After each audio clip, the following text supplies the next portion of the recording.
There's no telling how long it takes for it to come here. Tonight, members of the Spokane Riverkeeper weighing in on the potential of a data center in Spokane. A closer look at the possible impact on the Spokane River. Our stretch of hot and dry weather is finally coming to an end. I'm tracking showers and cooler temperatures on Friday and highs in the 60s all weekend long. Plus, no more warnings. Your first time caught speeding by a work zone camera in Washington, you could owe more than $100. Why officials made the change.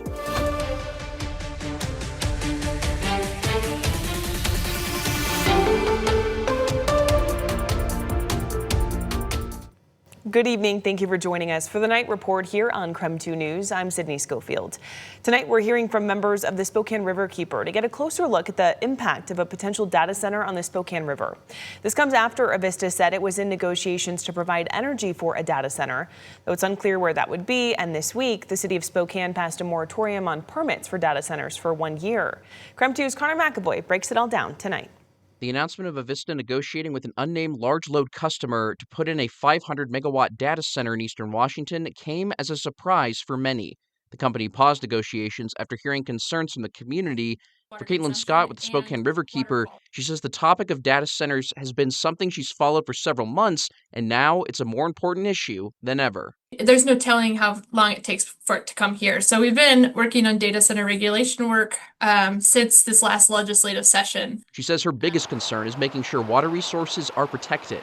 The Spokane Riverkeeper reports large data centers needing significant water demands through cooling systems designed to prevent servers from overheating.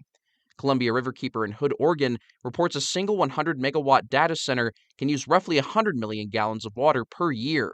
While some data centers require less water than others, it's unclear what this particular project could look like. Many who spoke at Monday's meeting questioned the length of the moratorium, with some arguing it isn't enough.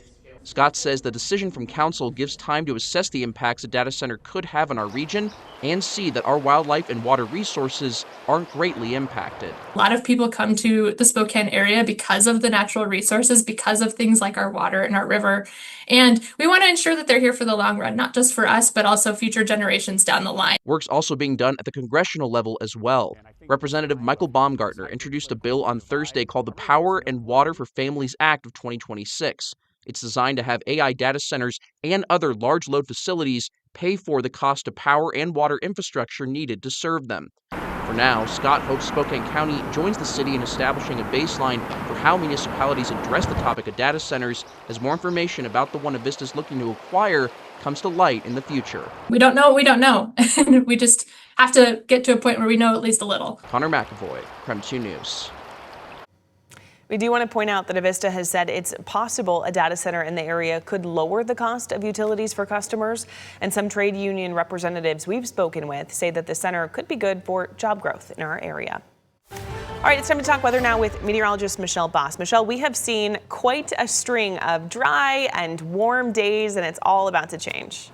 Yeah, that's right. In earlier newscast, we had some gusty winds. My hair was blowing in my face, my mouth. Those winds are coming down, at least some of those stronger gusts. Taking a look at current wind speeds, it looks like we're under 10 miles per hour here in Spokane. Still a little bit breezy in Coeur d'Alene, but earlier we had 24 mile per hour sustained winds in Spokane. So certainly an improvement there. So the winds are coming down a little bit. The temperatures are cooling off, and as a result, relative humidities are coming up. So all the red flag warnings have expired. And with this pattern change with cooler and wetter weather, we're not going to be as concerned with any fire weather issues. 69 degrees right now in Spokane, lower 70s in Coeur d'Alene and Sandpoint, in the 60s in Moses Lake, upper 60s across the Palouse. We're starting to see the moisture increasing across the region. It looks like a lot more rain, but still have not gotten any reports of any wet weather in Moses Lake or even in Lewiston. A lot of this is just the radar beam getting into that thicker cloud cover. But we do expect the wet weather to move in by tomorrow morning, so I think you're going to be seeing some rain on your morning commute, probably for the afternoon commute as well.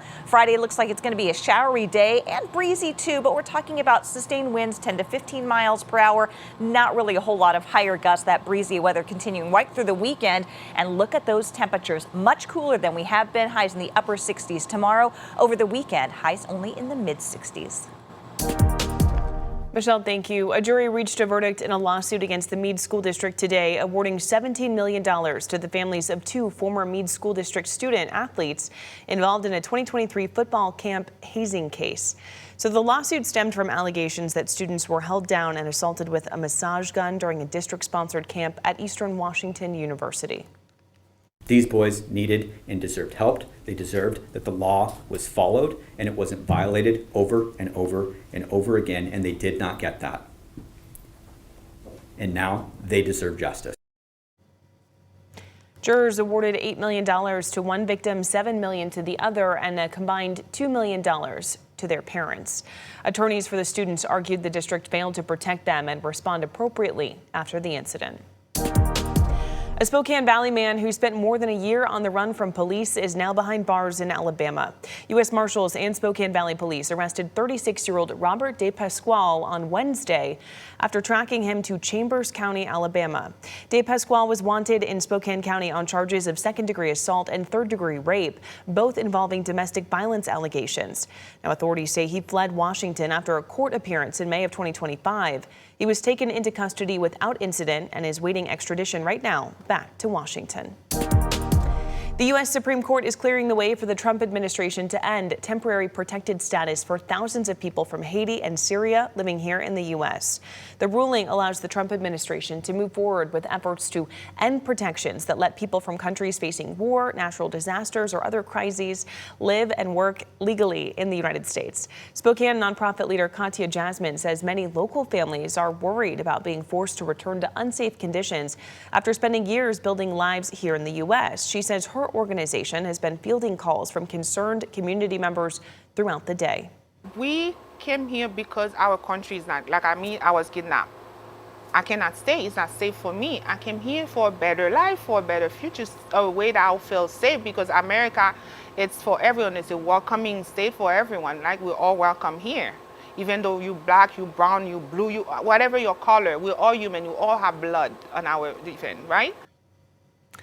Supporters of the ruling, like James Percival, the general counsel for the Department of Homeland Security, say, quote, "This is a win for the rule of law and common sense," end quote, and that people who are not here legally should not be here. Jasmine says for those looking to help the affected communities, they can reach out to local senators and representatives to make their voices heard.